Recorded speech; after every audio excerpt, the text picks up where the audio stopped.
Spiky Bits. Hey guys, MBG here today with a look at the new Leviathan Mortis from Dreamforge Games. If you're not familiar with the Leviathan series of plastic kits by Dreamforge Games, they're basically like kind of a plastic titan in the sense of, you know, if you're thinking of like Games Workshop and Forge World kind of thing. But they're, you know, styled a little bit differently, more towards the universe, the iCore universe that Dreamforge is kind of putting out and still refining a little bit and things like that. So it's pretty cool to see.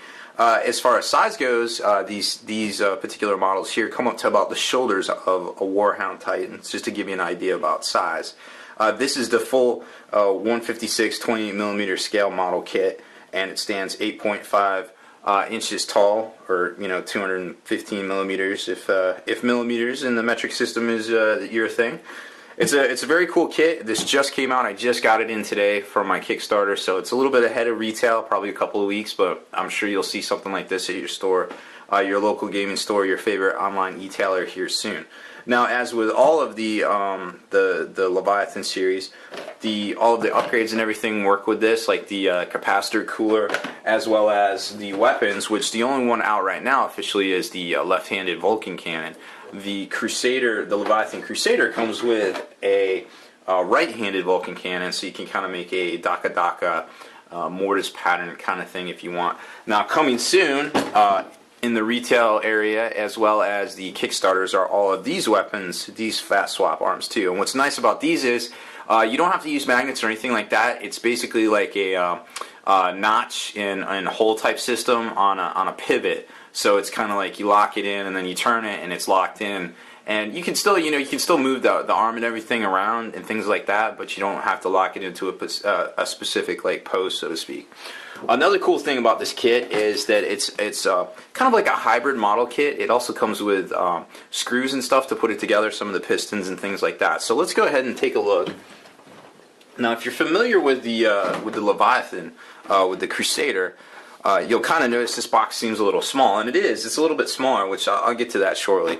Here's the base, and as you can tell by my hand, I like to think I have a about average size hand. This is a rather large base, to say the least. So I would say maybe that's like 120. I would say it's bigger than 120 millimeter base. I'd probably say quite bigger. Here's the full color instruction book, which I thought was pretty cool because you don't see this very often. And a lot of the ones that have been coming out from Games Workshop kits and some of the other kits out there are very hard to understand and things like that. But this one gives you pretty good idea, pretty good clear definition of how things go together and things like that. So kudos to them.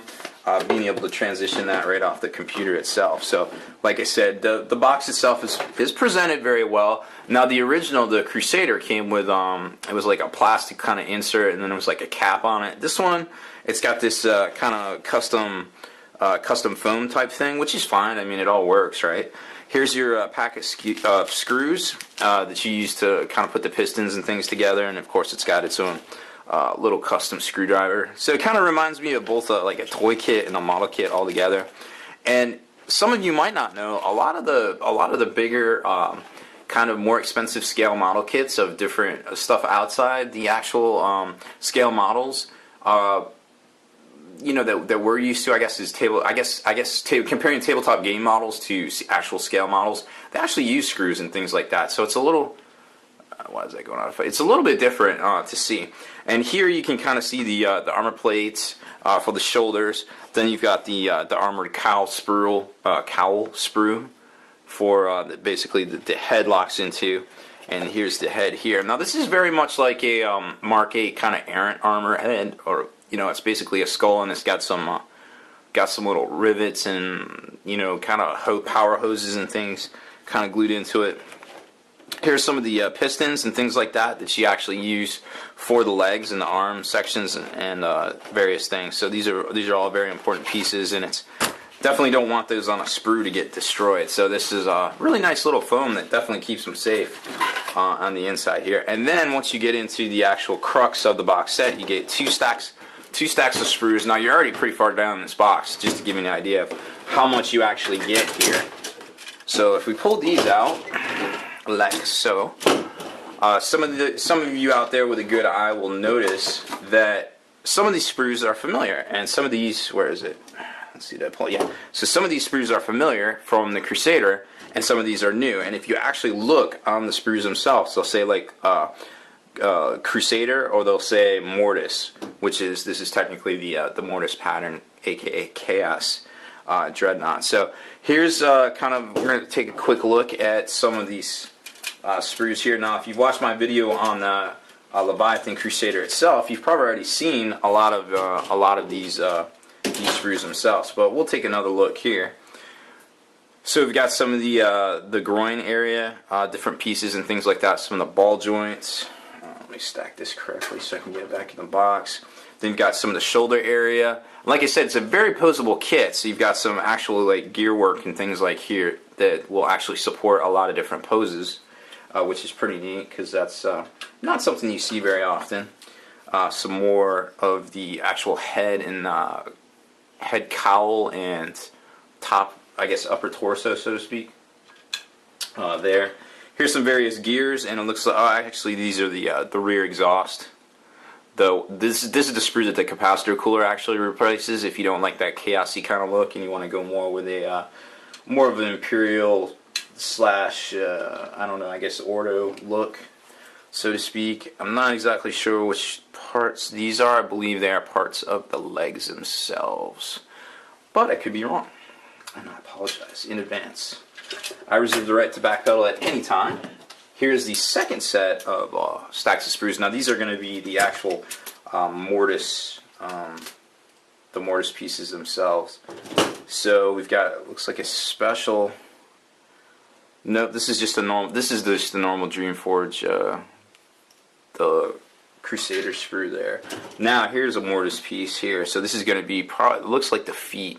They've got these pointy claws kind of thing, which is very interesting. Here's another piece that's specific to the Mortis. These look like, this looks like the actual, actually that sprue I just showed you was the arms. This is the feet. The feet are little stubby pieces there. So a very different look from the Crusader itself at when it comes to the Mortis. Here's some more pieces. Very cool stuff.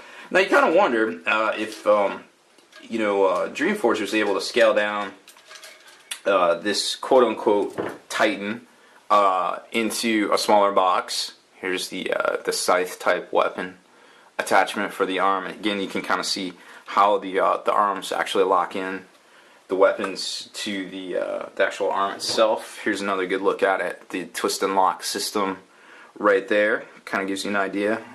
Hey, less magnetizing the better, because it is tough finding big magnets for this stuff. So this being in a small box, and I'll actually show you. I've got the Crusader Leviathan Crusader box here as well, and we'll kind of compare those in a second once I can zoom out the camera. It kind of makes you wonder why just to get in a soapbox here, why Games Workshop hasn't been able to put out a large multi part kit, aka a Dreadnought, or aka a Titan, or aka a Thunderhawk, or something like that, when some of these other companies are actually able to do it, and they're able to do it not in the US and not in the UK. They're actually able to do it in a foreign country. So that definitely is kind of a black eye as far as I'm concerned to why they can't do things like that, and I'm not exactly sure. I don't have a clear answer for you, because this stuff is definitely going to make a lot of people stand up and take notice of the capabilities of some, that you don't really have to go through these big industrial giants anymore to get cool stuff. So just kind of a point I was looking to make there. So here's the Leviathan Mortis. And then let's try to zoom this out a little bit. Okay, so we're going to see what max we can go to here. Okay, well, you saw my lens cap. My secret is out. Okay, so here is, let's do this. So here's the Mortis. Oh no, now I use a bed sheet from my videos. Alright, anyways. So there's that. And there's the Leviathan Crusader. So you can tell the box is definitely bigger, and I'm not exactly sure you get more pieces. I just think they're more efficient in what they're doing and lessons learned and things like that. So you can kind of tell there that you've got a bigger box and it's gotten smaller. And not because you get less, definitely you get just as much. It's a very cool kit. Let's stack these so hopefully you can see. the two different pictures there, there's not very much different. I mean, you might have some different armor plates and cowlings here. This doesn't come with quite as many, I guess. But still, I mean, it's pretty cool looking, and you know, there's not much out there like it on the market today. So that's pretty much my video review of these of this new Leviathan Mortis product. I hope you enjoyed it. It's a very cool kit, and I can't wait to get it home and start putting this thing together. They're also coming out with a 15. This is like I said, the 28mm version. They're coming out with a 15mm version of the Leviathan Crusader, which basically makes it about a Dreadnought size. They say 15mm because they're putting it to scale with like basically epic type things like Drops on Commander. Flames of War, that kind of scale. So it'd be exactly the same thing, just scaled down on the computer. And whereas, you know, like say this is the size of a Marine, this would still be the size of like your basic Army troop, but it would just be a different scale basically. So it's going to be a cool kit, and I think you can use it for a lot of different things. You know, to convert, to give legs to, like, say you wanted to make a walking Lord of Skulls from Games Workshop, that would be perfect for it. So that's pretty much all I got today, guys. Thanks for watching my video. Spiky Bits.